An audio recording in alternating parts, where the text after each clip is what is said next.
Mean और variance निकालने का, ठीक है। वेरिएंस और स्टैंडर्ड डिविएशन निकालने का लास्ट टाइम हम लोगों ने पढ़ लिया था कि दोनों होता क्या है, एग्जाम्पल्स नहीं लगवाए थे।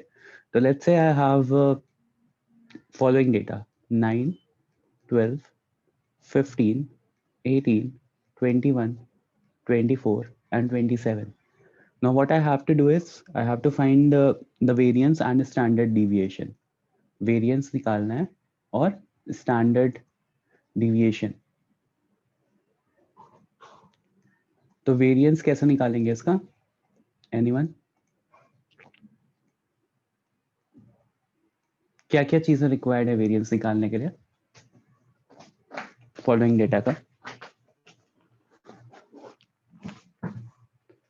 एक एग्जांपल मैंने करवाया था विराट कोहली वाला जो क्वेश्चन था, विराट कोहली, महेंद्र सिंह धोनी एंड रोहित शर्मा। तो मैंने वहां पे बताया था कि अगर मेरे पास इस तरह का डेटा होगा, इसको बोलते हैं अनग्रुप डेटा। अगर ऐसा डेटा होगा तो how will we find variance and standard deviation? तो कैसे निकालेंगे?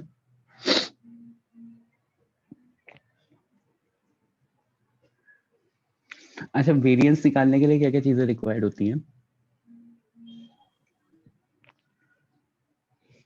एनीवन? सर एन एक्स और x bar.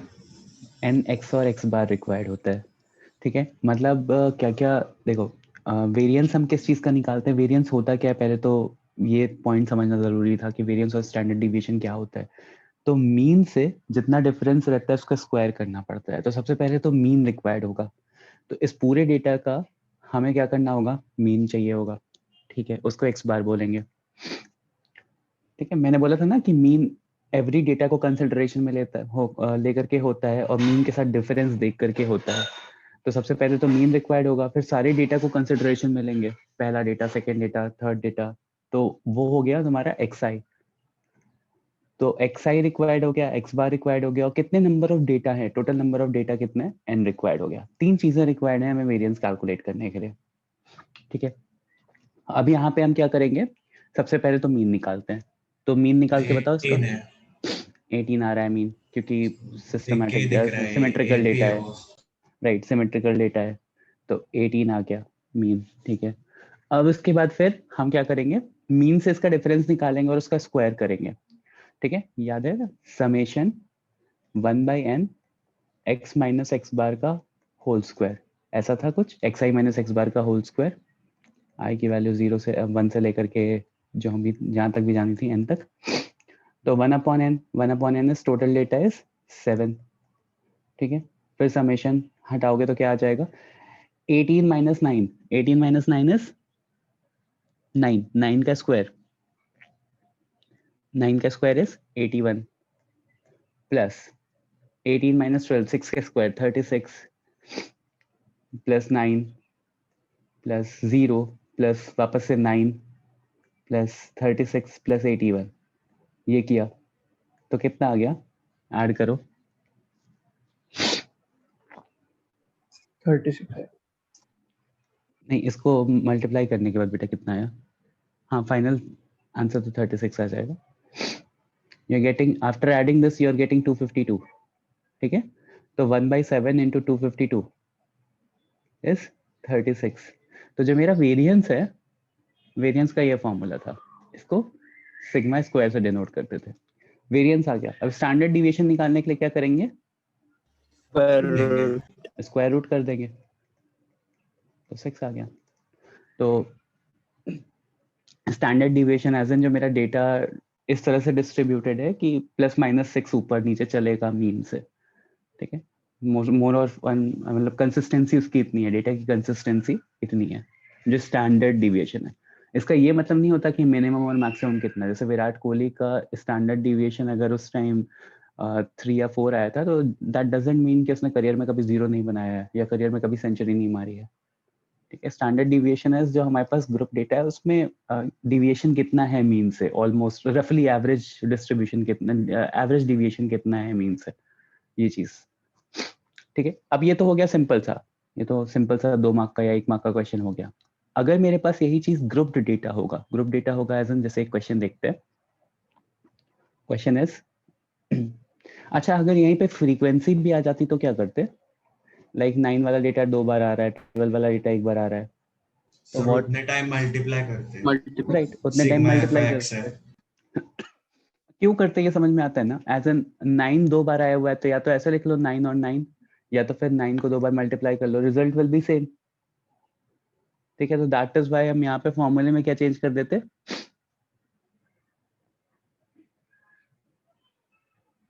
F I x है। एफ आई एक्स आई कर देते। ठीक है, बस उतना सा ही चेंज हो जाता, बाकी everything would have been same. ठीक है, तो अब देखते हैं। अब मान लो मेरे पास क्लास मतलब कुछ मेरे पास ऐसे कुछ क्लास इंटरवल दिया हुआ है, मतलब ग्रुप्ड डेटा है और उसकी फ्रीक्वेंसी भी गिवन है। तो लेट्स टेक दिस एग्जांपल। तो class interval is let's say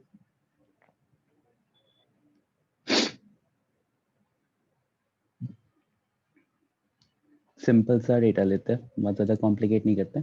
20 से 25, इसकी फ्रीक्वेंसी इज, नहीं चेंज करो, बहुत कैलकुलेशन हो जाएगी इसमें, सिंपल वाला देते हैं। लेट्स से 45 टू 55, ठीक है, and the frequency is 7। Next I have 55 to 65, the frequency is 20. 65 to 75, the frequency is 27. 75 to 85, 23. 85 to 95, 13. 95 to 105, 6. फिर 105 to 115, 3. और 115 to 125, 1। ऐसा डेटा है मेरे पास, लेट्स से।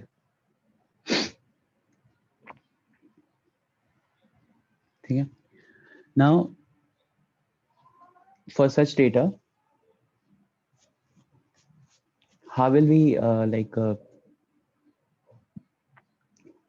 ऐसे डेटा के लिए क्या करेंगे, like how will we find variance, क्या क्या चीजें रिक्वायर्ड है, क्या क्या पॉइंट रिक्वायर्ड है।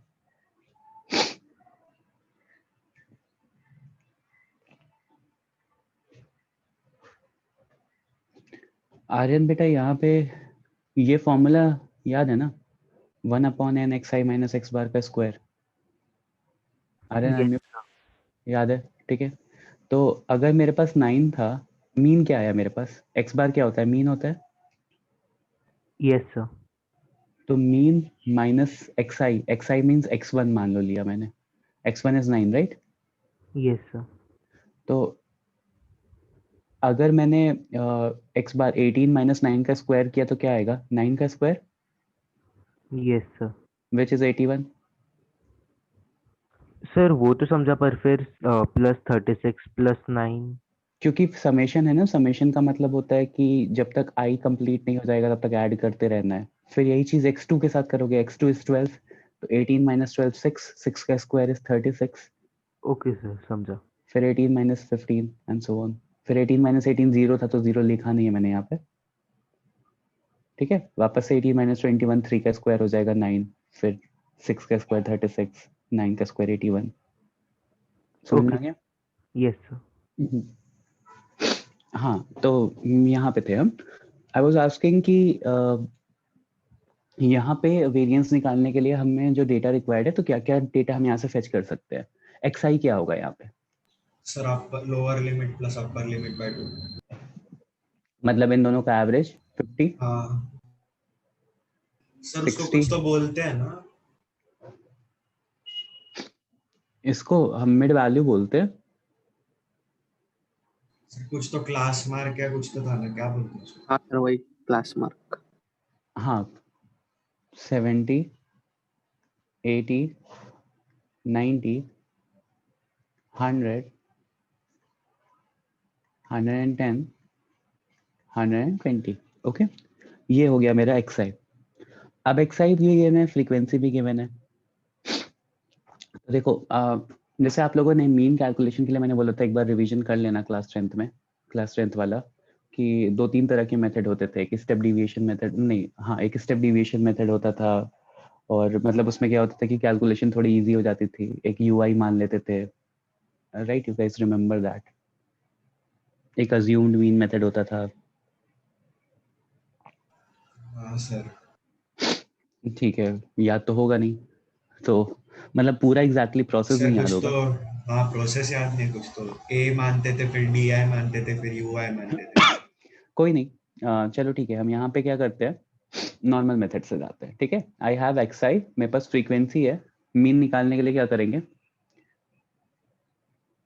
Multiply sigma F I x I upon sigma F I.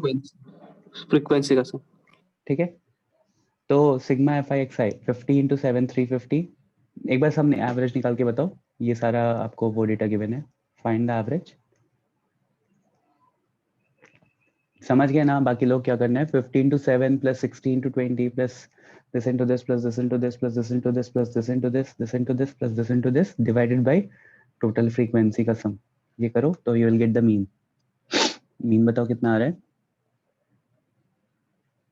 Total frequency का सम इज आई गेस 100, 20 60 60 70 70 80 61, हाँ 90 100। ठीक है, राइट, दिस इज 100।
आ गया, sir 75।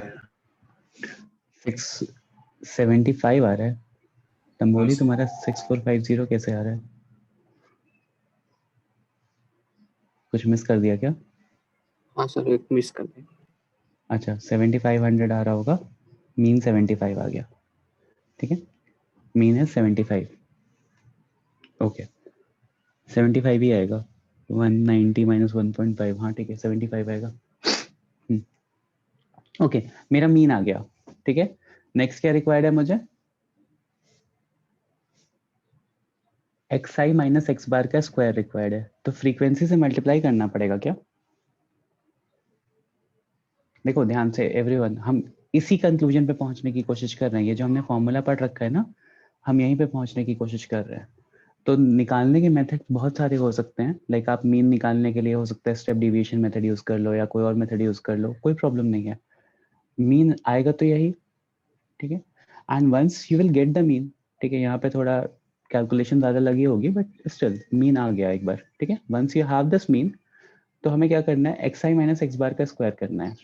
But X I minus x bar का स्क्वायर करने से पहले एक चीज देखो कि जो 50 है वो मेरे पास 7 टाइम्स है, तो या तो फिर मैं डेटा ऐसा लिखूं कि 50 50 50 50 50 7 टाइम्स लिखूं, और हर बार 75 माइनस 50 का स्क्वायर लिखूं, या तो फिर डेटा को इस तरह लिखूं, या फिर क्या करूं कि फ्रीक्वेंसी का यूज करूं।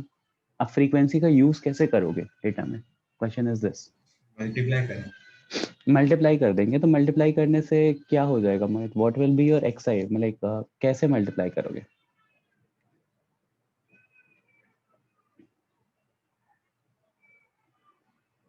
ऐसे मल्टीप्लाई एक्स करेंगे। आई माइनस उतने टाइम्स एक्स बार। हाँ, X I minus x bar तो रहेगा ही, इसका स्क्वायर भी रहेगा, तो फ्रीक्वेंसी यहाँ पे मल्टीप्लाई कर दे क्या?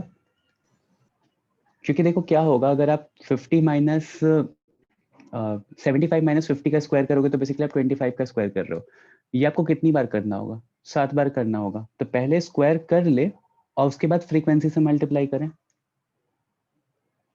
नॉर्मल टर्म्स में अगर मान लो ये डेटा 5 बार 6 बार 7 बार लिखा होता तो आप क्या करते? 75 - 50 का स्क्वायर 25 का स्क्वायर 625, हाँ वापस से सर, बाहर ही 625 मल्टीप्लाई कर बाहर ही देंगे। मल्टीप्लाई करेंगे। ठीक है, तो मैं फॉर्मूला बताने की कोशिश कर रहा हूँ कि फॉर्मूला आ कैसे रहा है।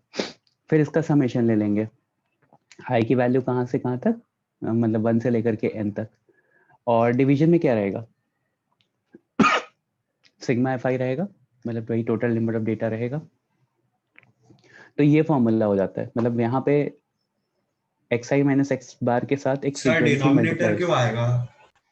वेरिएंस में बेटा ये 1/n तो रहता ही है ना। अच्छा एन, सॉरी। हाँ भाई, n is the total number of data. तो टोटल नंबर ऑफ डेटा इसकी जितनी बार फ्रीक्वेंसी आ रही है, जैसे 50 आया 7 बार, तो 7 ये हो गया, मतलब टोटल नंबर ऑफ डेटा कितना गिवन है? तो टोटल नंबर ऑफ डेटा तो सिग्मा एफ आई है, 100 गिवन है, तो डिनोमिनेटर 100 हो गया। अब क्या करेंगे ऊपर, लाइक लेट्स स्टार्ट। तो 75 माइनस 50 25, 25 का स्क्वायर 625 मल्टीप्लाई बाय 7, तो आ गया सबसे पहले 7 मल्टीप्लाई बाय 625 प्लस। अब इस तरह से हम क्या करेंगे, हर डेटा को मल्टीप्लाई करेंगे, तो वापस से आ जाएगा 75, 15 का स्क्वायर, 15 का स्क्वायर इज 225, 225 मल्टीप्लाई बाय 20। ठीक है, मतलब ये नॉर्मल मेथड से मैं आपको फॉर्मूला समझा रहा हूँ, स्टैंडर्ड डिविएशन मेथड या किसी भी तरह से इसको चेंज कर लेना। आपकी बुक में स्टैंडर्ड डिविएशन मेथड दिया हुआ है एग्जाम्पल में, यही एग्जाम्पल है। आप मतलब वो अज्यूम्ड मीन मेथड है, तो आप वहां से कर लेना, कोई प्रॉब्लम नहीं है। फिर वापस से 5 का स्क्वायर इज 25, 25 मल्टीप्लाई बाय 27, फिर सो ऑन ऐड करेंगे। ठीक है, तो जब ये सारी चीजें हो जाएगी, once you will add and divide, तो आपको सिग्मा स्क्वायर मिल जाएगा, and once you will get sigma square तो आप सिग्मा निकाल सकते हो। तो प्रोसेस समझ में आ गया होगा आई गेस, करना क्या होता है। Yes sir. ठीक है, बस इतना सही होता है, मतलब बेसिक डेफिनेशन याद रखना। अब अगर सर जेन की बात, कैलकुलेशन बहुत है। कैलकुलेशन बहुत है क्योंकि हम ये वाला मेथड यूज कर रहे हैं, दूसरा मेथड यूज करते हैं ना तो कैलकुलेशन नहीं होती। मैं दूसरा मेथड भी बता ही देता हूँ। जैसे ये let's say you have, Yash I am answering your question बेटा, 1 minute. Let's say I have this data कि 45 से 50 तक था, 55 तक था, 55 65, एंड कहाँ तक गया था ये, 115 से 125 तक था। तो मिड पॉइंट निकाला मैंने, एक्स आई 50 60 70 80 90 100 110 120। उसके बाद फ्रीक्वेंसी मुझे गिवन थी, फ्रीक्वेंसी वाज 7 27 20, सॉरी 7 20 27 23, उसके बाद 13 6 3 एंड 1, ये फ्रीक्वेंसी गिवन थी। समेशन फ्रीक्वेंसी यहीं कर लो तो 100 आ जाएगा। नेक्स्ट क्या किया हमने, एक अज्यूम किया कि 90 इज माय मीन, तो let's say that assumed mean was 90, तो x minus 90 by 100, let u be x minus 90 by 100। तो अगर ऐसा करोगे तो you will get ui as, अगर u1 निकालेंगे तो 50 minus 90 by 100 minus 4 आ रहा है, चेक कर लो, सॉरी 100 नहीं by 10, क्लास इंटरवल से डिवाइड करते हैं ना, क्लास इंटरवल इज -4 आ रहा है। सिमिलरली यहाँ पे -3, यहाँ पे -2, यहाँ पे -1, यहाँ 0, यहाँ 1, यहाँ 2 और यहाँ 3 आ जाएगा, राइट। अब हम क्या करेंगे, एफ आई यू आई निकालेंगे। एफ आई यू आई निकालोगे तो फ्रीक्वेंसी को यू आई से मल्टीप्लाई करो तो कितना आ जाएगा, -28 -60 -54 -23 0 6 6 एंड 3। ओके, और समेशन कर लो इसका, इसको ऐड कर लो, इसको ऐड करने के बाद summation F I U I you will gate 150 minus, फिर हम क्या करेंगे, एफ आई यू आई का स्क्वायर निकालेंगे। एफ आई यू आई का स्क्वायर निकालो, तो यू आई का स्क्वायर करो 16, 16 मल्टीप्लाई बाय 7 112, देन सिमिलरली बाकी सारे डेटा भी आप फिल कर लो और summation F I U I कर लो। I have the value, final value, तो मैंने लिख दिया यहाँ पे 450 आया। Sir Okay. FI और UI का स्क्वायर या होल स्क्वायर? नहीं, एफ यू आई का square into F I. Sir उसकी क्या जरूरत है? मैंने फॉर्म एक दूसरा फॉर्म कन्वर्ट करके बताया था ना, याद है फॉर्मूला वेरिएंस का? मैं लिख दे रहा हूँ यहाँ पे। एक और वेरिएंस का फॉर्मूला है, sigma square is equals to sigma F I U I का square, F I into U I का square upon N minus U I का स्क्वायर। सर नहीं बताया था आपने। बताया था बेटा, एकदम लास्ट में जाते जाते बताया था, मतलब इसको उसके टर्म्स में बताया था, एफ आई एक्स आई का स्क्वायर करके फिर माइनस एक्स आई बार का स्क्वायर किया था। तो ये देखो, ये वाला जो फॉर्मूला है, इसमें मैंने बताया था कि एफ आई एक्स आई का स्क्वायर कर सकते हो माइनस, एकदम लास्ट में बताया था इसको ऐसे भी लिख सकते हो, माइनस एक्स बार का square whole divided by sigma F i. Check करना, नोट्स एकदम लास्ट में बताया हुआ है मैंने। Okay sir. ठीक है, तो यहाँ पे सिंस हमने एक्स आई की जगह यू आई यूज कर लिया कैलकुलेशन इजी करने के लिए, तो I am using this thing. ठीक है, अब देखो यहाँ पे एडवांटेज क्या हो जाता है कि सबसे पहले तो थोड़ा कैलकुलेशन कम हो जाता है, उतना लंबा मल्टीप्लाई करके ऐड नहीं करना। ठीक है, this step is not new to you, this ये स्टेप आपने लास्ट ईयर पढ़ रखा है। इसके आगे एफ आई यू आई और F I U I square में यूज कर रहे हो बस। ठीक है, तो एफ आई, अच्छा फिर what is the purpose of F I U I? F I U I square ही निकालना था, तो what is the purpose of F I U आई?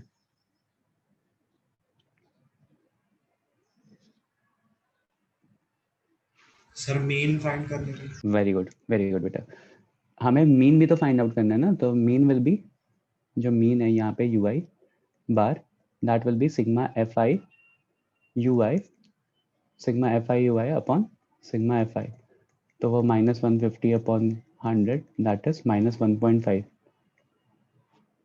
ठीक है, -1.5। अब एक्चुअल मीन निकालना अगर आपको होगा तो कैसे करोगे? देखो हमारा अज्यूम्ड मीन 90 था, हमारा अज्यूम्ड मीन 90 था, और हमने सिर्फ डिवाइड बाई 10 किया था, तो मल्टीप्लाई बाई 10 करो तो -15 आ रहा है। तो अज्यूम्ड मीन -15, 75 आ गया मेरा एक्चुअल मीन। ये सब चीज़ें लास्ट ईयर पढ़ी हुई हैं, इसलिए मैं बहुत कॉन्फिडेंटली सर। बता रहा था, मतलब एज एन थोड़ा सा याद करना पड़ेगा बेटा, आप लोगों ने बोर्ड का एग्जाम दिया हुआ है सबने। ठीक है, तो इसलिए मैं बहुत इजीली आराम से बता रहा हूँ कि लाइक आप लोग को ये समझ में आता होगा। ठीक है, तो यहाँ से अगर ये समझ में आए तो एक ही स्टेप एक्स्ट्रा है, एफ आई यू आई का स्क्वायर निकालना, उसका समेशन करेंगे, एंड समेशन मैंने ऑलरेडी दे रखा है, 450 यूज कर लो यहाँ पे सीधे, तो 450 divide by total number of data is 100 minus mean is 1.5, तो माइनस ऑफ 1 माइनस 1.5 का स्क्वायर, तो सब यू आई के टर्म्स में ही लिखोगे, फिर upon calculation you will gate 2.25, 2.25 ऐसा कुछ आ जाएगा।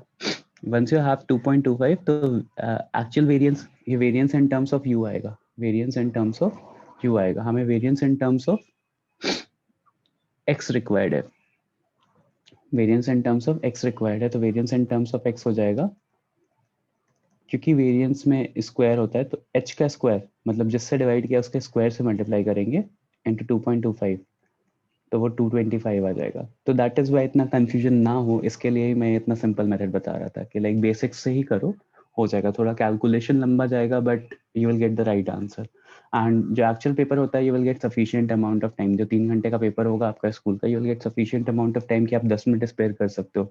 ये लंबा क्वेश्चन आएगा 5 मार्क्स का, तो 10 मिनट में अगर आप 4-5 मार्क्स स्कोर कर रहे हो तो दैट इज नॉट बैड 3 घंटे के पेपर में।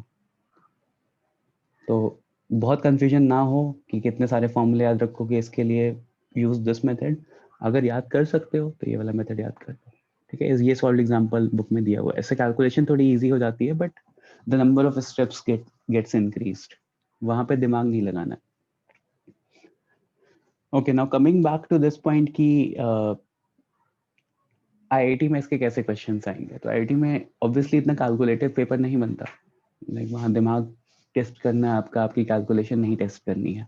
तो इस तरह का पेपर नहीं बनेगा फॉर श्योर कि इतना कुछ है। बट कैसे बनेगा, अब वहाँ पे एक topic has been removed from your this book syllabus, वो बाद में पढ़ाऊंगा मैं। तो जैसे आपको दे दिया कि किसी चीज़ का एवरेज इतना आया हुआ है, मीन इतना आया हुआ है, वेरिएंस इतना आया हुआ है, स्टैंडर्ड डिविएशन इतना आया हुआ है, किसी और चीज़ का स्टैंडर्ड डिविएशन मीन इतना आया हुआ है, तो दोनों को कंपेयर कर सकता है डेटा को। या अगर वेरिएंस और स्टैंडर्ड डिविएशन दे दिया है, कुछ और डेटा दिया है, तो आपसे मीन पूछ सकता है, रिवर्स प्रोसेस। ठीक है, तो इस तरह के क्वेश्चंस पुट अप हो सकते हैं। मतलब लाइक जब पूरा चैप्टर एक बार पढ़ लेंगे तब मैं ज़्यादा बेटर वे में बता पाऊंगा कि आईटी के क्वेश्चंस कैसे रिलेट होते हैं इससे। तो चैप्टर तो पूरा कंप्लीट हो गया है, लेकिन ये बहुत बेसिक सी चीज़ें हमने पढ़ी हैं कि मेथड ऑफ डिस्पर्शन होता क्या है और वेरिएंस और स्टैंडर्ड डिविएशन क्या है, बस इतना ही पढ़ा है। और भी बहुत सारी चीज़ें हैं, वो जब मैंने बोला था ना कि आईटी के लेक्चर्स में आराम से बताऊंगा, पूरे वीक चलेगा, 4-5 लेक्चर्स लगेंगे, तब वहाँ पे मैं ज़्यादा अच्छे से बता पाऊंगा कि आईटी के प्रोस्पेक्ट से कैसे आता है क्वेश्चन। ठीक है, तो आई वुड से कि ये मेथड प्रेफर करना, नहीं तो फिर ये वाला method is not that complicated जितना लग रहा है। ये फॉर्मूला बस एक याद रखना कि sigma square is equals to F I U I का square upon summation N, summation minus U I bar का स्क्वायर। यू आई बार को निकालने के लिए हम क्या करते हैं, F I U I calculate करते हैं अपॉन सिग्मा एफ आई, और वंस यू हैव दैट तो फाइनली वेरिएंस जो आपको मिलता है वो इन टर्म्स ऑफ यू मिलता है। Variance in terms of U मिल जाएगा आपको। Variance in terms of X के लिए आप क्या करोगे, H square multiply by variance in terms of U कर दोगे, तो आपको variance in terms of X मिल गया। और जब आपको variance in terms of X मिल गया तो स्टैंडर्ड डिविएशन के लिए क्या करोगे, इसी का स्क्वायर रूट ले लोगे। बस इतना सही है। मतलब ये भी बहुत कोई मतलब कॉम्प्लिकेटेड नहीं है, बट हो जाएगा। सर वो एच क्या है? H is the class interval, class size जो होता है मेरा। हाँ हाँ। ठीक है, H is the class size. ठीक है, वापस से बता रहा हूँ कि कुछ करना नहीं है। यू आई निकालने के लिए what I will be doing is sigma F I U I upon sigma F I. Once I will get the U I तो उसका स्क्वायर कर देना है। Sigma F I U I का स्क्वायर, यू आई का square करो और F I, ठीक है, वो यहाँ पे आप करोगे ही। तो उसका जब टोटल आपने कर दिया तो यहाँ पे नीचे एक बार उसका सम लिख लेना, जैसे मैंने यहाँ ऑलरेडी लिख दिया है। तो वो आ जाएगा आपका टोटल नंबर ऑफ डेटा, आपको पता ही रहता है। तो sigma F I U I का square upon total number of data minus U I का स्क्वायर, तो ये variance in terms of U दे देगा। Variance in terms of U दे देगा। Variance in terms of X करने के लिए एच स्क्वायर से मल्टीप्लाई कर देना, variance in terms of X आ गया, और स्टैंडर्ड डिविएशन के लिए उसका स्क्वायर रूट कर देना। अगर इस मेथड को फॉलो करना है तो इतने नंबर ऑफ स्टेप्स हैं। उस वाले मेथड में कैलकुलेशन ज़्यादा हो जाती है, इस वाले मेथड में कैलकुलेशन थोड़ी कम होती है, क्योंकि आप टेबल में ही सारी चीज़ें कैलकुलेट कर चुके होते हो। ओके, तो दैट कंक्लूड्स आवर चैप्टर। एक दो क्वेश्चन सॉल्व एग्जाम्पल सब तब भी आप लोगों को लगाने पड़ेंगे just to get the feel. तो एक बार ये एक क्वेश्चन ये वाला, और मतलब अनग्रुप्ड डेटा, और एक क्वेश्चन ग्रुप डेटा का लगा लेना खुद से। Okay, moving ahead to next chapter. Next chapter is थोड़ा सा ट्रिकी चैप्टर है, इसको बोलते हैं लिमिट्स। ये पूरी exercise I won't recommend statistics में सॉल्व करने के लिए। 2 क्वेश्चंस ग्रुप डेटा के, 2 क्वेश्चंस अनग्रुप डेटा के कर लो, हो जाएगा, that is sufficient. 8.1 is very easy. 8.1 is range, highest limit minus lowest मतलब highest value minus lowest value। तो वो मत करो, मतलब वो ओरल एक्सरसाइज एक बार देख लेना। 8.2 में 2 क्वेश्चंस ग्रुप डेटा के, 2 क्वेश्चंस अनग्रुप डेटा के। Plus you all have to revise that mean वाला, क्लास 10th वाला थोड़ा सा, नहीं तो फिर आगे प्रॉब्लम होगी। That is really sir important. सिर्फ मेन फाइंड करना ना? हाँ, मतलब डिफरेंट तरह से, जैसे मीन निकालना होता था, मीडियन निकालना होता था, ये सब देख लो एक बार। ठीक है, वो यूजफुल है मतलब आईआईटी के लिए, इसलिए बोल रहा हूँ। ओके, हाँ तो ठीक। Coming to this chapter limits. अच्छा, थोड़ा टू वे कम्युनिकेशन रखते हैं. What are limits? Anything, anyone. Maths में लिमिट्स क्या होती है? या साइंस बैकग्राउंड में what is limits? What are limits? एक कैपेसिटी. क्या बेटा? कैपेसिटी? बोलो बोलो, मतलब सही होगा गलत होगा आपको नहीं पता. वो एक मतलब इतने इसको इंक्लूड कर सकते हैं इसे. इतने इसको, अच्छा क्या लिमिट हो सकती, मतलब इसकी क्या मतलब कैपेसिटी हो सकती है सॉर्ट ऑफ. ओके, हाँ I have that answer. Anyone else?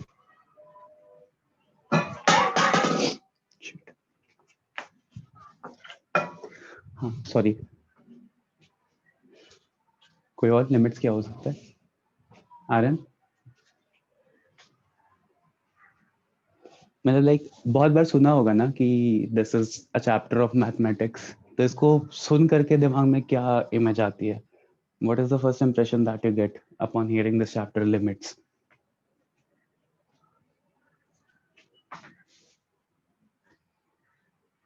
अच्छा, एवरीवन हैज हर्ड कि ये हमारा सिलेबस का एक पार्ट है, लिमिट, दिस चैप्टर, राइट?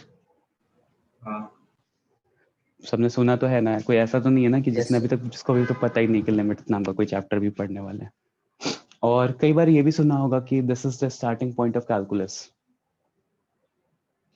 एक दो बार तो मैंने ही बताया होगा कि कैलकुलस यहाँ से ही स्टार्ट होगी. तो एक मैं बहुत पुरानी बात है कि स्टोरी से स्टार्ट कर रहा हूँ. ठीक है, लिमिट्स क्या होते हैं? एरिस्टोटल, प्लेटो के टाइम की बात है, मतलब काफी पुरानी बात हो गई. व्हाट हैपेंड वाज कि there was a philosopher named Zeno, ZENO. ठीक है, तो वो प्लेटो के पास आया. Plato, Aristotle, everyone has heard, right? They were philosophers, great philosophers, Greek philosophers. तो बिफोर न्यूटन ने कैलकुलस बनाई, तो उसके पहले प्रॉब्लम्स जो थी उनका सॉल्यूशंस कैसे निकला, या मतलब like how they reach to certain conclusion, कैसे उन लोगों ने डिफाइन किया, कैसे उन लोगों ने चीज़ों को अग्री किया. तो व्हाट हैपेंड वाज कि जीनो एक सेट ऑफ प्रॉब्लम्स लेकर के पहुंचा. ठीक है, प्लेटो के पास और एरिस्टोटल के पास, and he was stuck. Like बहुत सारे पैराडॉक्स थे उसमें, लेकिन पैराडॉक्स सब कोई समझता है, right? मतलब थोड़ा थोड़ा सुना तो होगा. एज एन एक पैराडॉक्स में बता रहा हूँ. लेट्स से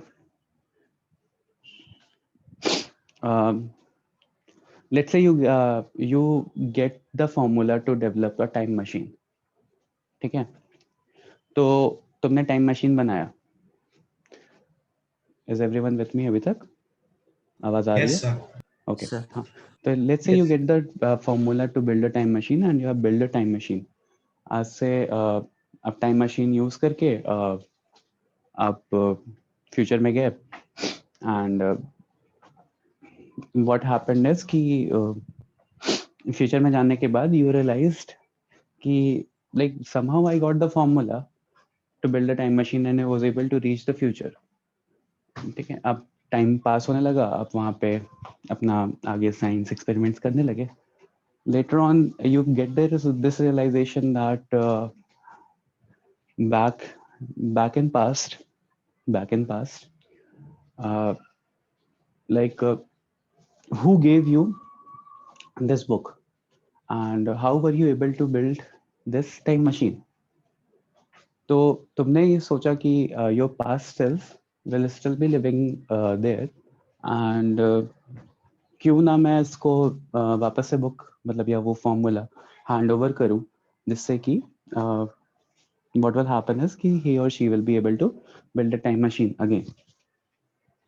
तो आप वापस से टाइम ट्रैवल करके पास्ट में आते हो, you hand over the formula, मतलब like somehow you do the hand over and you go back to future. वापस से आपका जो करंट सेल्फ है, that will receive the similar type of formula and he will same formula and he will start building the time machine. The cycle goes on. Okay, now let's take another example. The another example is कि let's say your grandfather built the time machine, ठीक है, and your grandfather finds out कि this is bit risky, मतलब this thing shouldn't have had happened, जैसे Oppenheimer को realisation हुआ था atomic bomb बनाने के बाद. तो similarly he realized that this things shouldn't have had happened, मतलब नहीं होना चाहिए था ऐसा, पहले पास्ट में नहीं होना चाहिए था, एंड इसकी वजह से बहुत प्रॉब्लम्स हो रही हैं. तो what he tried and did was कि उसने पास्ट में ट्रैवल करके अपने पास्ट सेल्फ को मारने की कोशिश की, कि अपने पास्ट सेल्फ को अगर मैं पास्ट में ही मार दूंगा तो I wouldn't be able to receive those formula, या वो एक्सपेरिमेंट करना मेरा सक्सेसफुल नहीं होगा जब मैं बड़ा होऊंगा, and hence the time machine will not be built, बनेगी ही नहीं कभी, ठीक है. But if that child is getting killed, तो बेसिकली आप अपने पास्ट सेल्फ को मार रहे हो, तो what will happen to you? Point समझ में आया? क्वेश्चन समझ में आया? हाँ सर. आपने टाइम मशीन बनाई, लेकिन आपने अभी के एज में टाइम मशीन बनाई, 19-20 ईयर्स में.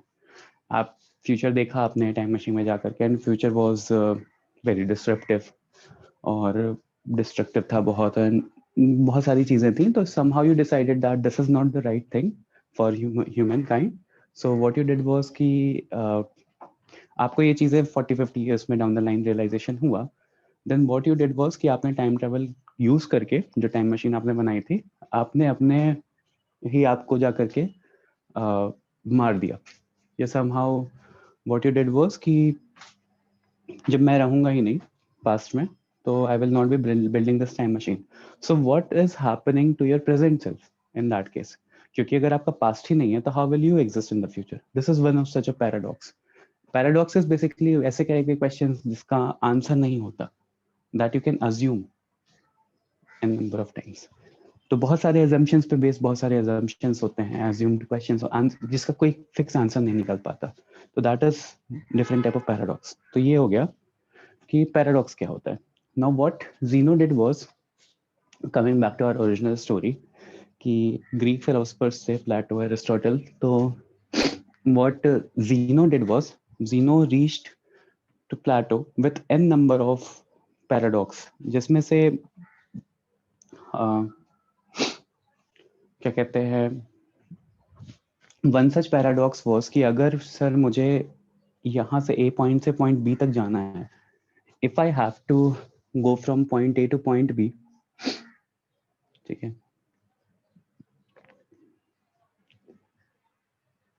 पॉइंट A से पॉइंट B जाना है मुझे, and let's say I'm taking rest at every half distance. Let's say I'm taking rest at every half distance. तो A से B के हाफ डिस्टेंस पे उसने रेस्ट लिया, ठीक है, हाफ ऑफ ए. वापस से जब यहाँ से चला, तो फिर जो भी डिस्टेंस बचा था उसके हाफ पे रेस्ट लिया, फिर वापस से उसके हाफ पे रेस्ट लिया, एंड वापस से उसके हाफ पे रेस्ट लिया. तो when will I reach to point B? Let's say the distance was 100 kilometers या कुछ था, मतलब ऐसा फिक्स यूनिट नहीं दिया उसने, बस उसने पूछा कि how much time will it take to reach point B. Question समझ में आ रहा है? Yes. ऐसा आप लोगों ने एक फिजिक्स में क्वेश्चन किया होगा एस सी वर्मा का, कि एक फ्लाई है, और जब एक कार चल रही होती है, तो फ्लाई आपकी कार से हाँ लेकर सर, के वॉल तक वापस जाती आती है. है, फिर वॉल जाती है, हाँ फिर सर. वापस वापस इधर आती किया होगा एस सी वर्मा में, ठीक है. तो you guys can understand the question. Problem समझ में आया ना? तो Zeno was thinking, since they were philosophers, so they had just one job, to think and to ask questions and to reach a conclusion. So Zeno was thinking, Zeno is a philosopher, and he was thinking, and वो Plato के पास पहुंचा for an answer, for a solution, कि if I'm taking rest at every half distance, तो after how much time will I reach point B? No, basically Plato was like मतलब इस तरह के n number of questions पे इस तरह से तो आप कभी नहीं पहुंच पाओगे. पॉइंट समझ में आ रहा है एवरीवन? है. Yes sir. ठीक है. तो इस तरह के क्वेश्चंस को लाइक इस तरह से तो आप कभी अपने गोल पे पहुंच नहीं पाओगे. मतलब ऑब्वियसली दिस इजंट ट्रू, ठीक है. तो बहुत सारे रेजोल्यूशन अरिस्टोटल एंड प्लेटो ने दिए जीनो को इसके। तो ये जो भी एरा थी ये प्री कैलकुलस एरा थी।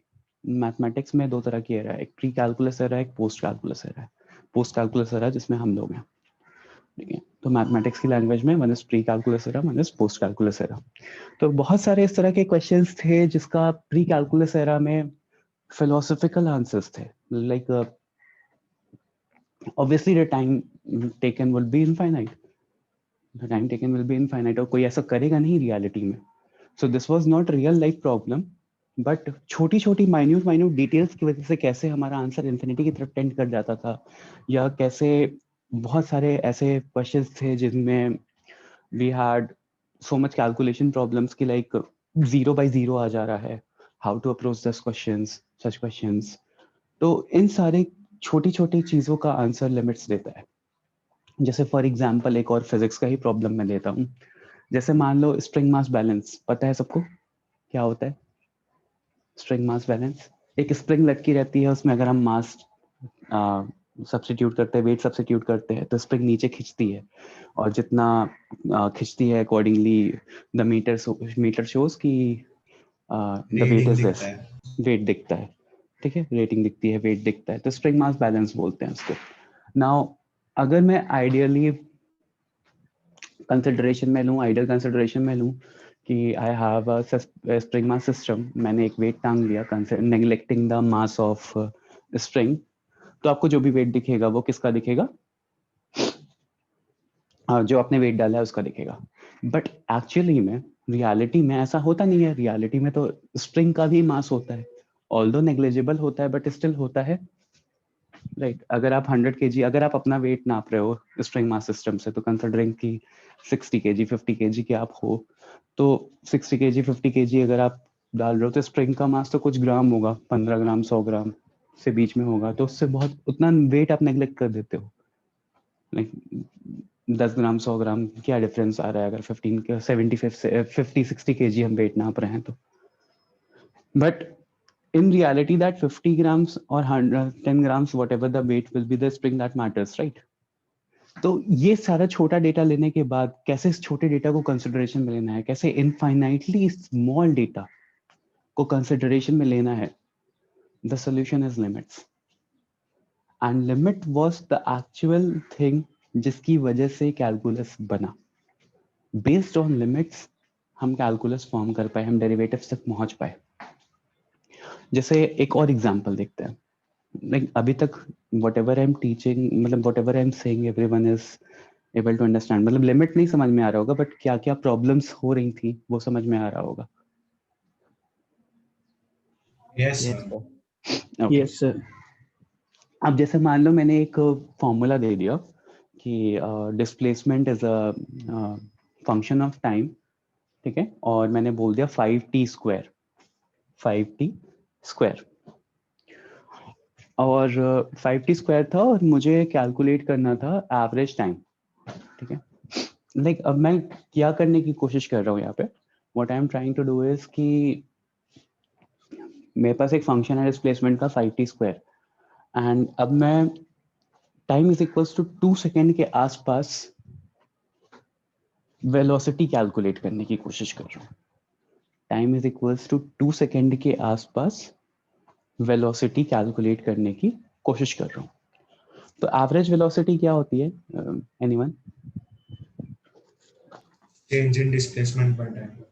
Change in displacement upon change in time, हाँ, ठीक है।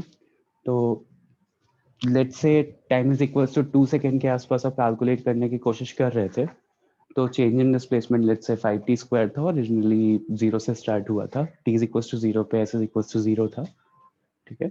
मैं लिख नहीं रहा हूँ, मैं थोड़ा वॉक कर करके पढ़ा रहा हूँ, तो थोड़ा सा आप लोग नोट करना जो भी डेटा मैं बोल रहा हूँ।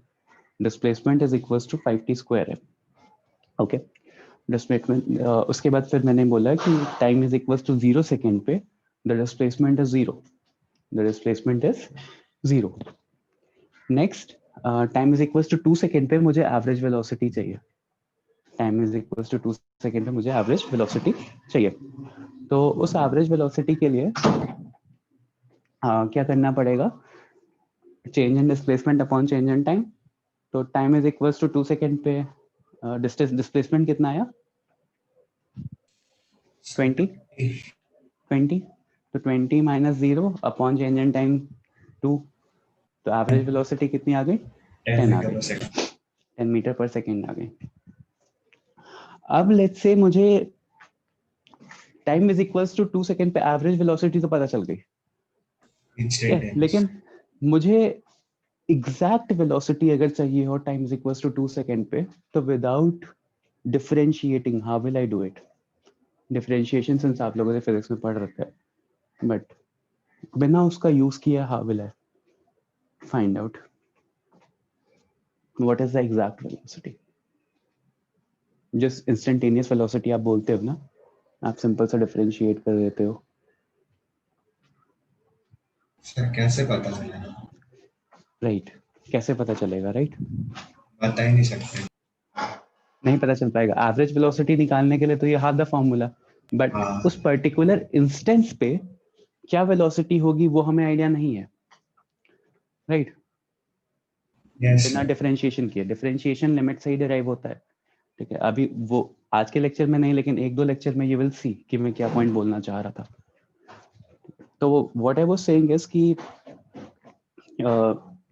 इंस्टेंटेनियस वेलोसिटी निकालने का या किसी पर्टिकुलर इंस्टेंस पे क्या चीजें होंगी, कितनी वेलोसिटी होगी, कितना स्पीड होगा, ये निकालने का I do not have any particular formula नहीं है। एवरेज वेलोसिटी तो कंप्यूट कर सकते थे, this is pre calculus era.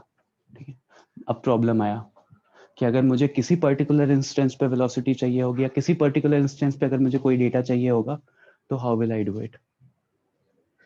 Again limit was the solution, limits was the solution. अब लिमिट क्या होता है? ठीक है, अब तो प्रॉब्लम्स आप लोगों के सामने क्लियर हो गई कि बहुत सारी छोटी छोटी प्रॉब्लम्स हैं लाइफ में जो एग्जिस्ट करती हैं प्री कैलकुलस एरा में, लेकिन मतलब कुछ पैराडॉक्स हैं, कुछ रियल लाइफ प्रॉब्लम्स हैं कि लाइक इंस्टेंटेनियस वेलोसिटी तो पता चलनी चाहिए ना। एवरेज वेलोसिटी 2 है लेकिन इंस्टेंटेनियस वेलोसिटी, अब खुद ही सोचो कि हो सकता है इनिशियली 1 सेकेंड आप रेस्ट कर रहे हो, 0 पे हो, और आपने 40 की स्पीड पे बढ़ा दिया बाइक अगले 1 सेकेंड में, तो तब भी एवरेज वेलोसिटी 20 आएगी। हाँ सर। अगर आप 10 मेंटेन करके चल रहे हो, आपने 30-40 बढ़ा दिया लिमिट, तब भी एवरेज स्पीड सेम आएगी। तो प्रॉब्लम ऐसा था कि रियल लाइफ प्रॉब्लम्स में, रियल लाइफ सिनेरियोज में बहुत सारी चीजें चेंज हो रही हैं।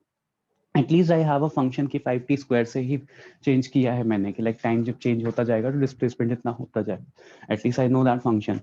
ठीक है, तो मेरे पास ये कंस्ट्रेंट नहीं है कि लाइक पहले 2 सेकेंड में पूरा रेस्ट ही कर रहा था, अचानक से फिर मैंने स्पीड बढ़ा दी। एटलीस्ट ये कंस्ट्रेंट तो नहीं है मेरे पास अभी। ठीक, तो हाँ, कमिंग बैक कि अब ये सारी प्रॉब्लम्स तो थी कि इंस्टेंटेनियस कोई भी चीज़ नहीं निकाल सकते थे, किसी पर्टिकुलर इंस्टेंस पे चीज़ों को नहीं निकाल सकते थे। और आप लोगों ने हाइजेनबर्ग अनसर्टेनिटी प्रिंसिपल पढ़ रखा है? Question mark. हाँ सर। Yes sir. ठीक है, हाइजेनबर्ग अनसर्टेनिटी प्रिंसिपल वर्स कि किसी भी दो चीज़ों को, किसी भी दो इंस्टेंट चीज़ों को हम एक साथ कैलकुलेट नहीं कर सकते। राइट, सिग्निफिकेंस तो यही आता है। हाँ सर।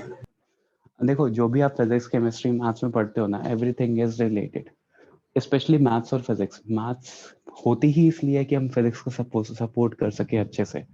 लाइक जो भी हमारी अप्लाइड फिजिक्स होती है, जिसको हम बेसिकली इंजीनियरिंग बोलते हैं, हम वहाँ पे फिजिक्स का जो भी थ्योरी होता है, जो भी प्रॉब्लम्स होती हैं, जो भी थॉट प्रोसेस होता है, उसको पूरा सपोर्ट करने के लिए हम मैथ्स पढ़ते हैं। कई बार अगर मैथमेटिक्स नहीं है तो फिजिक्स की आप कितनी भी थ्योरी बना लो, वही एरिस्टोटल बन के बैठोगे कि हर हाफ डिस्टेंस पे क्या होगा।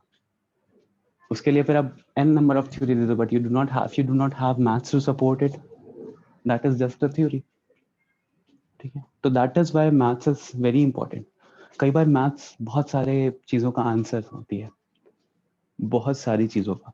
ठीक है, तो लिमिट, अब वापस आ रहा हूँ, लिमिट की डेफिनेशन क्या होती है? लिमिट की डेफिनेशन होती है ना कि अगर मान लो मुझे t is equals to 2 second पे इंस्टेंटेनियस स्पीड चाहिए और t is equals to 2 second पे नहीं निकाल पा रहा हूँ मैं, time is equals to 2 second पे, तो what will I do is कि उस 2 सेकेंड को अप्रोच करते वक्त क्या स्पीड रही होगी या किस तरह से स्पीड चेंज हो रही होगी, एवरेज स्पीड, वो देखेंगे। तो what we will do is कि हम time is equals to 1 second पे एवरेज स्पीड फाइंड करेंगे, टाइम इज इक्वल्स टू 1.5 पे फाइंड करेंगे, 1.7 पे फाइंड करेंगे, 1.9 पे फाइंड करेंगे, 1.99 पे फाइंड करेंगे, 1.99 पे फाइंड करेंगे। सिमिलरली दूसरे एंड सर से वो भी, रेट चेक करेंगे। राइट, सिमिलरली दूसरे एंड से भी, दूसरे एंड से क्या करेंगे, time is equals to 3 seconds, time is equals to 2.5 seconds, time is equals to 2.1, time is equals to 2.01 and so on. तो जो हम देखेंगे कि किस तरह से एवरेज वेलोसिटी चेंज हो रही है, ठीक है, rate of change of average velocity find करेंगे। तो हम एग्जैक्टली 2 पे नहीं फाइंड करेंगे, हम देखेंगे कि किस तरह से धीरे धीरे, जैसे मैं टाइम को बढ़ा रहा हूँ, जैसे हम चेंजिंग द टाइम, क्योंकि टाइम का फंक्शन है, जैसे जैसे मैं टाइम को चेंज कर रहा हूँ, how is the average velocity getting changed, how is the average velocity getting changed. जब ये प्रोसेस मेरा रहेगा, rate of change of velocity हम देखेंगे, तो इसी rate of change of velocity की वजह से हम इंस्टेंटेनियस वेलोसिटी निकाल पाएंगे कि लाइक उसके आसपास वैल्यू कैसे चेंज हो रही है। ठीक है, अब देखो यहाँ पे मैं बताता हूँ। Yes, sure, Yash, I will share today's slide. Okay. जैसे मान लो मेरे पास फंक्शन था s is equals to 5t square, ठीक है, और average velocity at t is equals to 2, ये मेरे पास कितनी आ गई थी, 20 divided by 2, 10 metre per second, ठीक है। Then what I did was कि मुझे इंस्टेंटेनियस वेलोसिटी निकालनी थी। तो 5t स्क्वायर का अगर आप ग्राफ बनाओगे तो यू नो कुछ ऐसा सा जाएगा, ठीक है। This is time and this is displacement, quadratic function है तो कुछ ऐसा एक्सपैंडिंग फंक्शन होगा, राइट। तो time is equals to 1, time is equals to 2 seconds. तो 2 पे हम क्या करेंगे, हम एग्जैक्टली अगर इस पॉइंट पे एवरेज वेलोसिटी नहीं निकाल सकते, हम क्या करेंगे, हम इसको अप्रोच करने पे इधर से और इधर से अप्रोच करके देखेंगे कि कैसा चेंज हो रहा है, और फिर जैसा भी चेंज हो रहा है, मतलब रेट ऑफ चेंज, किस रेट से वो चेंज हो रही है, rate of change of velocity निकालेंगे, rate of change of velocity निकालेंगे। मतलब लाइक छोटे छोटे डिस्टेंस पे कैसा आपका वो चेंज हो रहा है, लाइक डिस्प्लेसमेंट पे कैसे आपकी वेलोसिटी चेंज हो रही है। तो डिस्प्लेसमेंट मतलब छोटे छोटे टाइम वेरिएशन के लिए कैसा, कितना डिस्प्लेस आप हो रहे हो। वंस यू गेट दैट, तो आपको एक आइडिया लग जाएगा कि हाँ इंस्टेंटेनियस वेलोसिटी जो होगी मेरी, t is equal to 2 second पे जो इंस्टेंट वेलोसिटी होगी मेरी, वो कितनी होगी। तो लिमिट इज दिस, मतलब ये तो बहुत छोटी सी बात है, but limit is one such thing कि अब एग्जैक्टली कैलकुलेशन मैं नहीं करने वाला यहाँ पे बैठ करके दिखाने के लिए, but you are getting the idea कि लाइक लिमिट का रोल यहाँ पे आ जाता है कि हम किसी भी वैल्यू को एक उसके लेफ्ट हैंड साइड से एक उसके राइट हैंड साइड से अप्रोच करते हैं, अप्रोच करके हम उसका रेट ऑफ चेंज देखने की कोशिश करते हैं कि लाइक किस तरह से वो चेंज हो रहा है। एंड जब हमें रेट ऑफ चेंज मिल जाता है कि लाइक 1.9 सेकेंड पे डिस्प्लेसमेंट इतना था, 1.99 पे डिस्प्लेसमेंट इतना था, 2.01 पे डिस्प्लेसमेंट इतना था, 2.1 पे डिस्प्लेसमेंट इतना था, once you are getting that कि इतने छोटे छोटे टाइम इंटरवल में कैसे कैसे चेंजेस हो रहे हैं, तो you will get the exact instantaneous, मतलब approx instantaneous speed. That is what limit does. Application wise बहुत वास्ट है, बहुत ज्यादा वास्ट है। मतलब लाइक आप ये मान के चलो कि आप अपने ये 12th वाले इसमें और इवन इंजीनियरिंग में भी नहीं पढ़ोगे इसको सही से, ठीक है। उसके आगे जब आप हायर स्टडीज करोगे लाइक MS और क्या कहते हैं M.Tech या मास्टर ऑफ साइंस, जब आप इस तरह के कोर्सेज करोगे then you will understand the exact concept of limits, but application wise बहुत वास्ट है, ठीक है। तो अब ये हो गया कि मतलब like how I am approaching certain data को कैसे अप्रोच कर रहा हूँ, ठीक है। तो ये हो गया। Now what exactly is basically what is the exact definition कि हम लिमिट को क्या बोल सकते हैं, इस कि फंक्शन किसी पॉइंट पे कैसा बिहेव कर रहा है, how is a function behaving at a particular point ठीक है, बेसिकली पर्टिकुलर पॉइंट पे नहीं, नियर अ पॉइंट। जैसे मान लो ये तो मेरा एक y इज इक्वल्स टू या s is equals to 5t² एक फंक्शन था, कोई भी फंक्शन हो गया मेरा, एनी फंक्शन। तो any function how is it behaving at a particular point, किसी भी पर्टिकुलर पॉइंट पे के आसपास वो कैसा बिहेव कर रहा है, हाउ इज इट बिहेविंग। जब उस चीज की हम स्टडी करते हैं तो उसको हम बोलते हैं लिमिट्स। कि मेरे पास कोई भी फंक्शन हो गया, उसको किसी पर्टिकुलर पॉइंट के आसपास, near that particular point, if I am trying to find the behaviour of that function, जैसे यहाँ पे वेलोसिटी के लिए मैंने निकाला, वही सेम चीज हम बहुत सारी चीजों के लिए कर सकते हैं, वेरी कर सकते हैं। तो अगर उसके आसपास का उसका बिहेवियर देखेंगे, देन वी विल सी कि मतलब उसको हम बोलते हैं कि limits, behaviour of a function near a particular point, near a particular point, ठीक है, इंस्टेड ऑफ दैट पॉइंट। बहुत ही सिंपल सा आइडिया है लेकिन बहुत पावरफुल आइडिया है। मतलब बहुत सिंपल सी चीज है लेकिन बहुत मीनिंग इसका बहुत ज्यादा डीप है, बहुत ज्यादा, मतलब एज एन बहुत सारे प्रॉब्लम्स का सोल्यूशन है ये। कैसे है, अब थोड़ा थोड़ा करके रीच करते पहुंचते हैं वहां तक। ठीक है, तो limits describe how a function behaves near a point instead of that point. ये पॉइंट आप लोग लिख लो।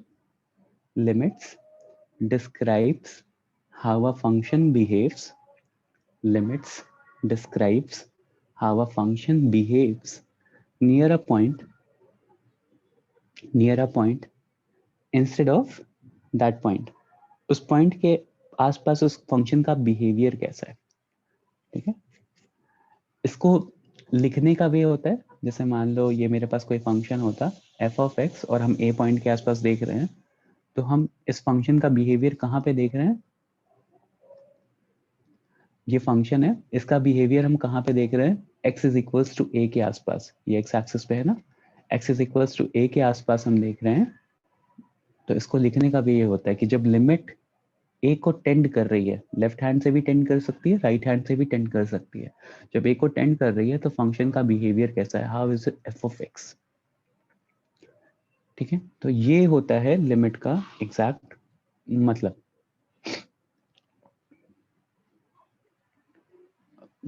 Sure Aryan, number of counts, number of students इतने लो कैसे हो गए, अभी तक तो 28 थे। Limit describes how a function behaves near a point instead of that point. एक फंक्शन कैसा बिहेव करता है near a point instead of that point, how a function behaves near a point instead of at that point. Sir आप ये notation वापस बताओ ना।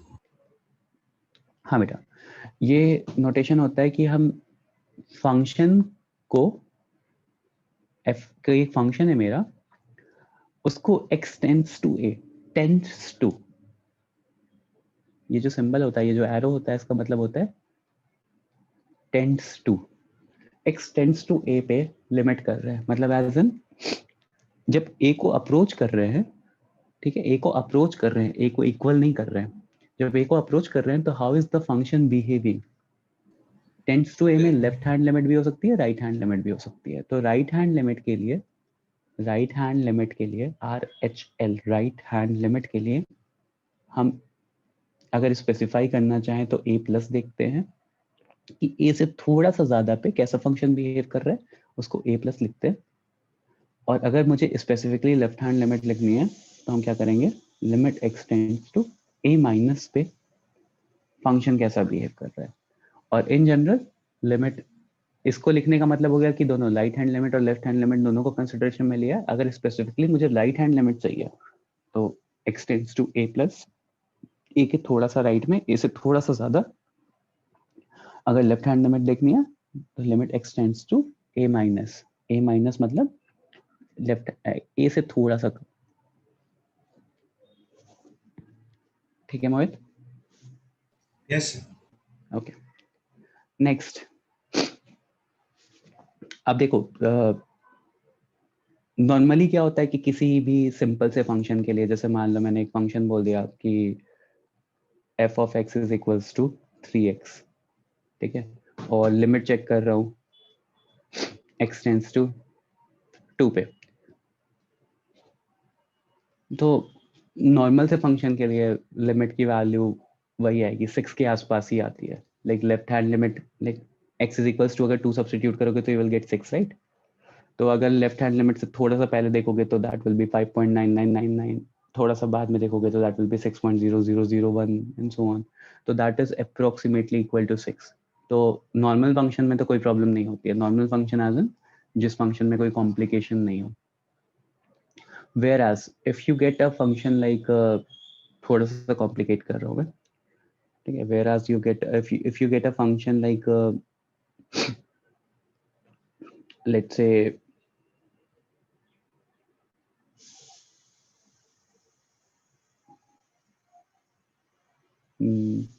एक एग्जांपल सोच रहा हूँ बस, जैसे मान लो if I get a function f of x, एक फंक्शन दिया हुआ है मेरे पास x to the power x square minus 25 upon x minus 5, और फिर मुझे बोला कि लिमिट x टेंड्स टू 5 पे बताओ। तो you can not directly substitute क्या कहते हैं x की वैल्यू 5। पॉइंट समझ में आ रहा है कि लाइक अगर आप यहाँ पे एक नॉर्मल से फंक्शन में जो लिमिटिंग वैल्यू होती है वो डायरेक्टली सब्स्टिट्यूशन पे मिल जाती है, बट यहाँ पे क्या होगा कि you can not directly substitute 5 because आपको क्या दिख रहा है कि 0/0 फॉर्म आ जा रही है, लाइक एज एन ऊपर अगर x की वैल्यू 5 रखेंगे तो 0 हो जाएगा न्यूमरेटर, नीचे भी रखेंगे तो 0 हो जाएगा न्यूमरेटर डिनोमिनेटर, तो एक 0/0 फॉर्म आ रहा है मेरा। तो इस टाइप के क्वेश्चंस को like how will I have to approach या कैसे करना है, दिस दिस इज मतलब लिमिट हमें इस चीज़ का सोल्यूशन देता है, लिमिट हमें इस चीज़ का सोल्यूशन देता है। तो ठीक है, इसको कैसे टैकल करना है वो भी देखेंगे, बट बिफोर दैट कुछ होता है अलजेब्रा ऑफ लिमिट्स।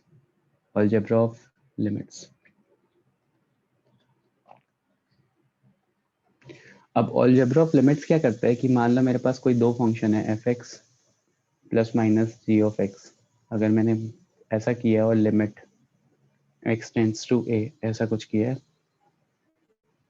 ठीक है, तो व्हाट विल डू इज कि सेपरेट कर सकते हैं, fx पे भी लिमिट अप्लाई कर सकते हो और gx पे भी कर सकते हो, separate instead of clubbing it together. तो ये हो जाएगा limit x tends to a f of x plus minus limit x tends to a g of x, इस तरह से कर सकते हैं। नेक्स्ट, अगर यही सेम चीज मान लो मल्टीप्लिकेशन होती है, f of x multiply by g of x ऐसा कुछ होता है, ठीक है, limit x tends to a, तो क्या हो जाएगा, वही सेम चीज अलग अलग कर सकते हो, limit x tends to a f of x multiply by limit x tends to a g of x, मतलब दोनों फंक्शन को आप अलग अलग अप्रोच कर सकते हो x is equals to a पे, फिर उनका बिहेवियर अलग अलग स्टडी कर सकते हो, वापस से मल्टीप्लाई कर सकते हो जो भी वैल्यू मिलेगी, या साथ में मल्टीप्लाई करके फिर जो भी रिजल्ट आ रहा है उसका भी फाइनल कंक्लूजन देख सकते हो। सेम यही चीज डिवीजन में भी कर सकते हो, अलग अलग भी कर सकते हो। ओके, ये हो गया। अब ये जो सॉल्व एग्जांपल्स दिए हुए ना, ये देखने की कोशिश, मतलब कुछ एक एग्जांपल्स देखते हैं। जैसे नॉर्मल मान लो मेरे पास कुछ इस टाइप का क्वेश्चन दिया हुआ है, लिमिट n टेंड्स टू 3, ठीक है, समेशन r स्क्वायर, r की वैल्यू 1 से लेकर के n तक, तो कैसे करेंगे इस क्वेश्चन, एनीवन?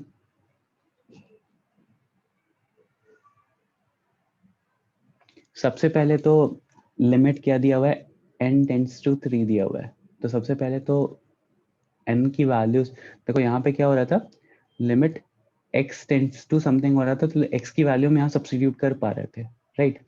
यहाँ पे क्या है कि यहाँ n दिया हुआ है, तो n की वैल्यू तो हम सब्स्टिट्यूट ही नहीं कर सकते क्योंकि फंक्शन में तो r रिटर्न है।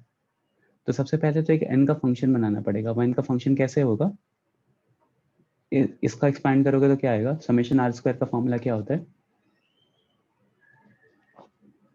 So, to n into n plus 1 into 2n plus 1 upon 6. 6 ये होता है, ठीक है। तो यहाँ से I got this result.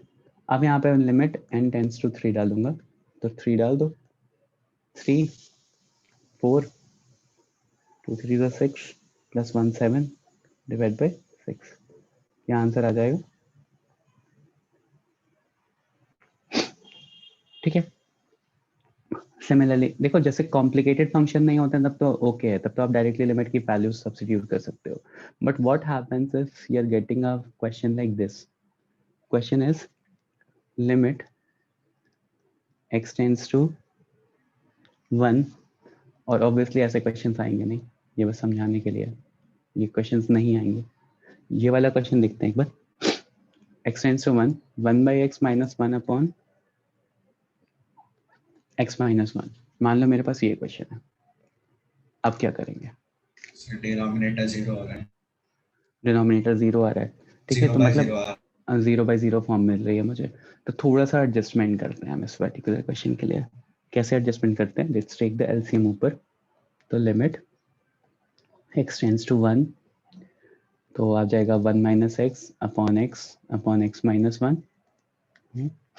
Then वही इसको इधर ले जाके मल्टीप्लाई करो, ठीक है, और फाइनली जो आपको मिलेगा वो मिलेगा limit x tends to 1 -1/x, right. x - 1 और 1 - x कैंसिल आउट करके -1 कर सकते हो, एंड ये मिल गया। अब अगर मैंने x की वैल्यू 1 सब्स्टिट्यूट की है तो मेरा फाइनल आंसर कितना आ जाएगा? -1। तो basically my purpose will be to eliminate all those variables जिसकी वजह से फंक्शन 0 हो रहा है, उसको फंक्शन में से रिमूव करेंगे। लाइक विल एलिमिनेट कि x = 1 पे, जहाँ पे फंक्शन नॉट डिफाइन हो रहा था या हमें नहीं पता था कि फंक्शन की क्या वैल्यू आ रही है, तो विल एलिमिनेट दैट वैल्यू कि x = 1 पे हम फंक्शन को डिपेंडेंट जो था उसको हटाएंगे फंक्शन में से। तो वंस आई रिमूव दैट, तो व्हाट विल हैपन इज कि जो भी मेरे पास बचेगा that will be the limiting value. Like अगर मैं इस, वैसे तो इस फंक्शन का ग्राफ आपके लिए अभी बहुत कॉम्प्लिकेटेड हो जाएगा, बट स्टिल अगर आप इसको अप्रोच करने की कोशिश करोगे ना, x = 1 पे इस फंक्शन को अप्रोच करने की कोशिश करोगे, तो you will see that your the values, although यहाँ पे फंक्शन नॉट डिफाइंड है। जैसे tan x को देखते हो ना, tan x का graph everyone knows, right. tan x के ग्राफ में क्या होता है कि जैसे जैसे हम π/2 को अप्रोच करते हैं, the function starts to become not defined, but उसकी लेफ्ट हैंड लिमिट क्या होती है? मतलब लाइक π/2 से जस्ट थोड़ा सा पहले you are tending to positive infinity, whereas in π/2 से जस्ट बाद में you are tending to -infinity। तो एग्जैक्टली π/2 पे the function is not defined, but π/2 से थोड़ा सा पहले फंक्शन इज डिफाइंड, -infinity आ रही है वैल्यू। π/2 से थोड़ा सा राइट पे द फंक्शन इज डिफाइंड, थोड़ा सा दिन बहुत थोड़ा सा, the function is tending to positive infinity. तो you have already studied the concept, but आपको इतना लिमिट समझाया नहीं गया था तब। हम पहली बार में लिमिट क्लियर नहीं होता, अगर किसी को नहीं में समझ में आ रहा है ना कि लिमिट क्या होता है, तो ठीक है, मुझे भी नहीं आया था पहले, मुझे तो पिछले मतलब जो पहले 3-4 बार पढ़ा था तो नहीं समझ में आया था, बट ठीक है, अभी धीरे धीरे आइडिया लगता जाएगा। और जब मैं डिफरेंशिएशन से इसको रिलेट करूंगा ना, अभी तो कॉन्सेप्ट बहुत बेसिक से है, जब मैं इसको डिफरेंशिएशन से रिलेट करूंगा तो अचानक से स्ट्राइक करना शुरू हो जाता है, okay this was what sir was talking all about. ठीक है, तो प्लीज बस ध्यान से सुनते रहो, चीजें अपने आप अभी समझ में आने लगेंगी। नाउ व्हाट हैपेंस इज कि जब मेरे पास इस टाइप का कुछ होता है, देखते हैं,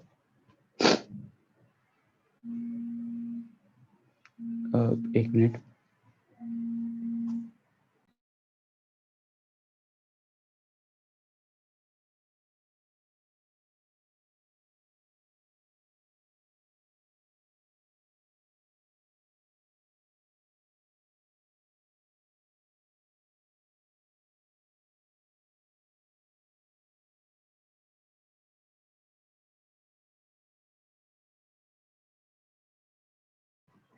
हाँ, सॉरी अबाउट दैट।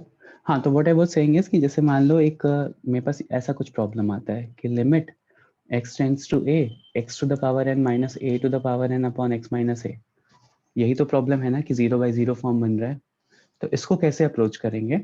तो देखो, जब भी मेरे पास कुछ ऐसा होता है, ये आप लोगों को कुछ को मैंने पढ़ाया है, कुछ को नहीं पढ़ता होगा शायद। तो x square minus a square होता है तो आप इसको लिख देते हो x minus a upon x plus a, right. अगर मेरे पास x cube minus a cube होता है तो हम क्या लिख देते हैं, x minus a into x square plus a x plus a square. Similarly अगर मेरे पास x to the power n minus a to the power n होता है तो हम इसको लिख देते हैं x minus a into x to the power n minus one plus dot dot dot a to the power n minus one तक जाता है। Everyone knows this. सर इधर क्या बायनोमियल थ्योरम लगाना? बेसिकली ये अलजेब्रा का फॉर्मूला है। हाँ, एक तरह से बायनोमियल ही लगा रहे हो। सर मतलब बट जो लास्ट ब्रैकेट में। हाँ, ये लास्ट वाले ब्रैकेट में यहाँ पे आ जाएगा a into x to the power n minus two plus a square into x to the power n minus three and so on, इस तरह से आ जाता है। ठीक है, तो ये प्रोसेस होता है। ठीक है, जैसे मतलब this is the complete process. इसको प्रूव भी कर सकते हैं। मान लो x to the power four minus a to the power four करना है तो आप इसको लिख सकते हो ना, x square minus a square into x square plus a square. वापस से x square minus a square को आप x minus a into x plus a लिख सकते हो और वापस से इधर मल्टीप्लाई करो, you will get the point कि मैं क्या कह रहा था। ठीक है, तो similarly I can write this as, next page पे ही बता रहा हूँ, ये चीज ध्यान में रखना। ठीक है, तो similarly I can write this as limit x tends to a हो गया मेरे पास, x to the power n minus a to the power n upon x minus a को मैं लिख सकता हूँ x minus a into x to the power n minus one plus a into x to the power n minus two plus a square into x to the power n minus three plus dot dot dot a to the power n minus one तक divided by x minus a, और यहाँ पे एक limit आई, limit x tends to a। अब क्या करेंगे, x minus a और x माइनस ए को कैंसिल आउट कर देते हैं। ठीक है, और x is equal to a substitute करते हैं। तो अगर x is equal to a substitute करोगे तो क्या मिल जाएगा, a to the power n minus one पहला टर्म, सेकेंड टर्म क्या मिल जाएगा,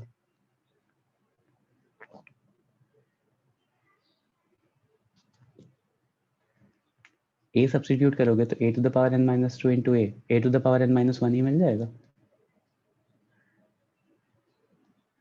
हाँ सर। फिर थर्ड टर्म भी वही मिलेगा। और कितने टर्म्स मिलेंगे इस तरह से, how many terms will be there, sir n होंगे। n टर्म्स होंगे। तो बेसिकली इसको मैं लिख सकता हूँ n into a to the power n minus one, true और नॉट, हाँ सर। राइट। तो देखो पॉइंट इज कि limit x tends to a x to the power n minus a to the power n upon x minus a को हम लिख सकते हैं n into a to the power n minus one, n into a to the power n minus one.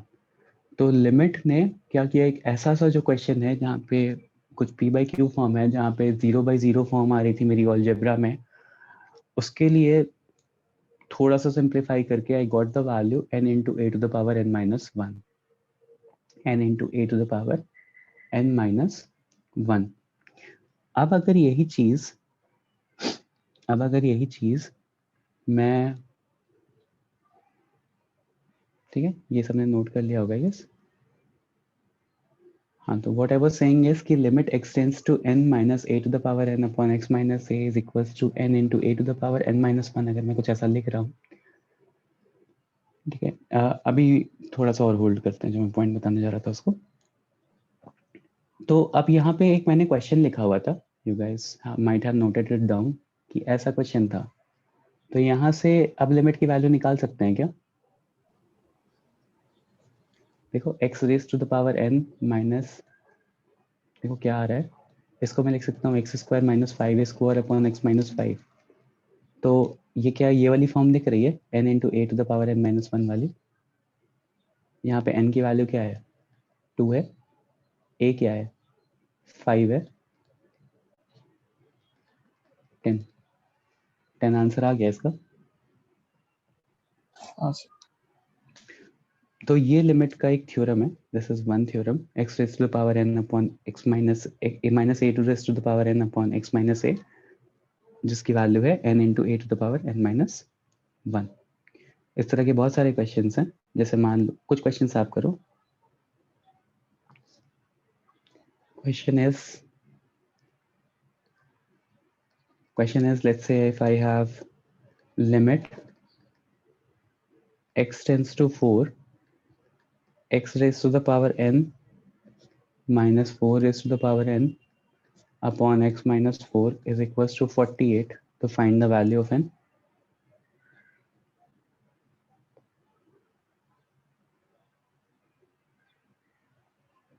Find the value of n. Sir ये form भी differentiation जैसा ही दिखता है। हाँ, यही फॉर्मूला बाद में रिलेट हो जाएगा डिफरेंशिएशन। यहीं से लिमिट से ही वो डिफरेंशिएशन के फॉर्मूले बने हैं सारे। वो एक लेक्चर और लगेगा, मैं सब प्रूफ कर दूंगा।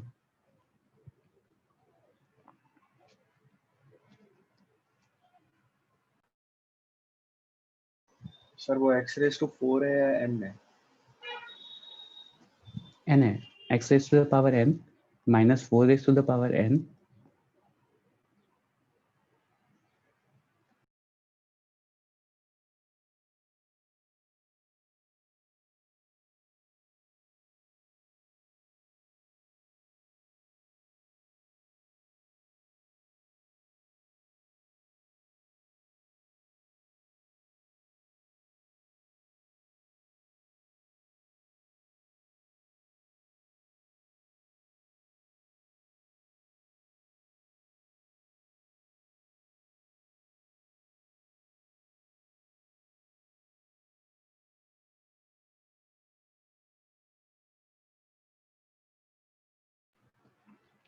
कितना आ गया? यहाँ से क्या फॉर्मूला आ जाएगा? n into a raise to the power n minus 1। ठीक है, हाँ राइट। n कितना है यहाँ पे? n ही निकालना है, सॉरी। n इंटू ए कितना है? 4 raise to the power n minus 1 is equals to 48। अब कैसे निकालेंगे n की वैल्यू?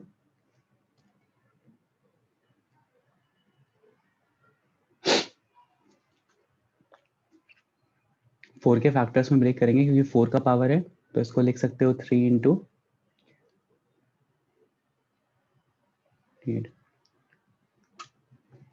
12 4 तो 48 होता है ना, तो 12 4 जा तो 3 इंटू 4 का स्क्वायर, ये आ जाएगा। 48 को ब्रेक करोगे तो कंपेयर कर लो, तो n इज इक्वल टू 3 आ जाएगा। समझा इसको? Yes sir. Yes sir. एक और क्वेश्चन करो।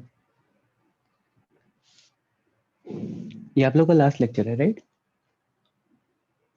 Yes sir. Okay. Limit x tends to 1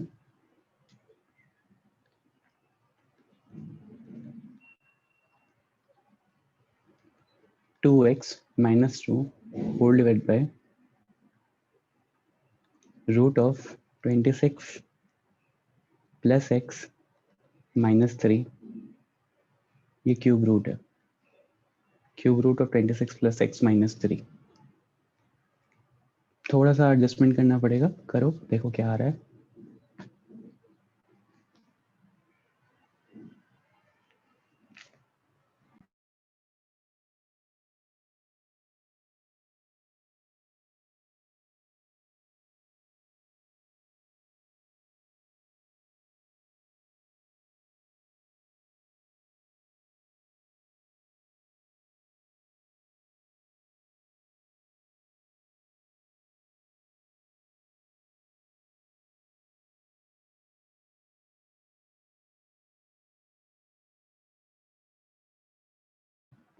अच्छा, एक हिंट दे दे रहा हूँ। 26 प्लस एक्स को टी क्यूब ले लो। Let 26 plus x as t cube.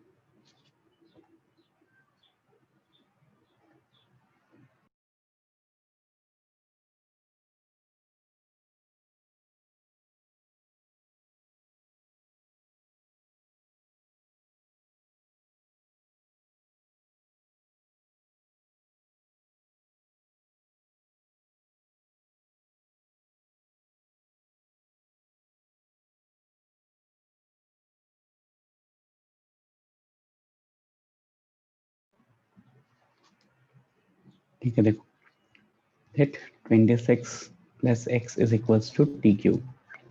तो अगर 26 plus x t cube है, x कितना आ जाएगा? t cube minus 26,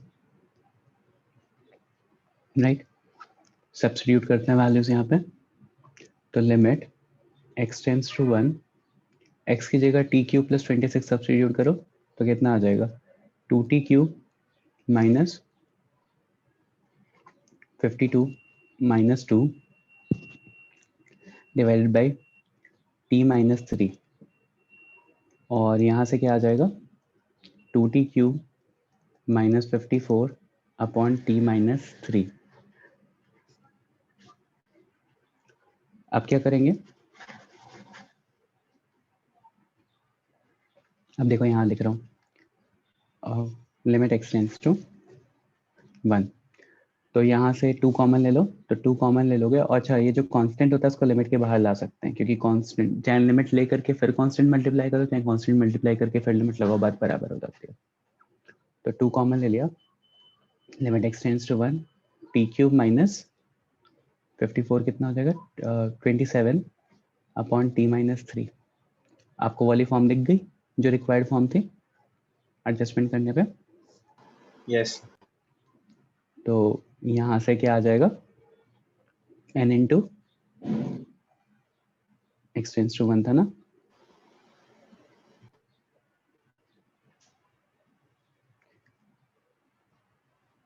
x tends to 1 नहीं, x tends to 1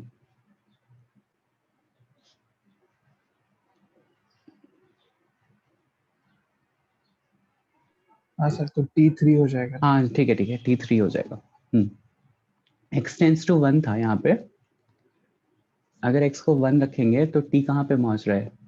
t tends to कहाँ हो जाता है? लिमिट की वैल्यू चेंज करेंगे, यहाँ पे सब्स्टिट्यूशन किया ना। अगर x की वैल्यू 1 रखोगे तो t की वैल्यू कहाँ पहुंच रही है? सर 3 पहुंच रही है, तो t टेंड्स टू 3 हो जाएगा, यहाँ पे t हो जाएगा, लिमिट चेंज करेंगे तो t टेंड्स टू 3 हो जाएगा। तो 3 टू द पावर स्क्वायर और मल्टीप्लाई बाई 2 है, तो यहाँ से कितना आ जाएगा? 27 मल्टीप्लाई बाई 2, ये 2 जो कांस्टेंट चला रहा है, तो द आंसर इज 54। अगर लिमिट की वैल्यू चेंज नहीं करोगे तो रीसब्स्टिट्यूशन करना पड़ेगा, मतलब वापस से इसको x के टर्म्स में लिखना पड़ेगा अगर x ही लेकर के चलोगे तो जब लिमिट चेंज करते हैं तो थोड़ा सा ध्यान रखेंगे कि क्या वैल्यू आएगी, क्या चेंजेस होंगे। अच्छा, अब जितने लोगों ने सीरियसली ये लेक्चर अटेंड किया है and you guys actually want to learn this thing, तो एक्सरसाइज 7.1 मस्ट है सॉल्व करना फ्रॉम बुक 2। ये जब तक सॉल्व नहीं करोगे आपको लिमिट में हमेशा कंफ्यूजन रहेगा कि लाइक कब लिमिट की वैल्यू रखते हैं, कब नहीं रखते हैं, कब कौन सी फॉर्म आती है, प्लस इस तरह के जो छोटे छोटे एडजस्टमेंट है ना, ये सारी चीज़ें सीखोगे, तो this will help you in applying mathematics in a better way. बहुत सारी एडजस्टमेंट, बहुत सारी चीज़ें दिखना शुरू हो जाएंगी and this will help you in calculus, क्योंकि जब हमें फॉर्म पता नहीं रहती है, दिख नहीं रहता है कैसे एडजस्टमेंट करना है, ये सारी चीज़ें नहीं होती तो कैलकुलस बहुत टफ लगने लगता है। तो एक बार लेक्चर गो थ्रू करना कि लाइक लिमिट होता क्या है, और एक दो जो मैंने सॉल्व एग्जांपल्स कराए हैं उसको गो थ्रू करना, एंड फिर एक्सरसाइज 7.1 सॉल्व कर लेना। कोशिश करना कि आज अगर टाइम मिलेगा तो आज ही कर लो, नहीं तो कल कर लो, और बहुत टफ एक्सरसाइज नहीं होती है, सिर्फ 2-2 मिनट के 3-3 मिनट के क्वेश्चन हैं, ठीक है?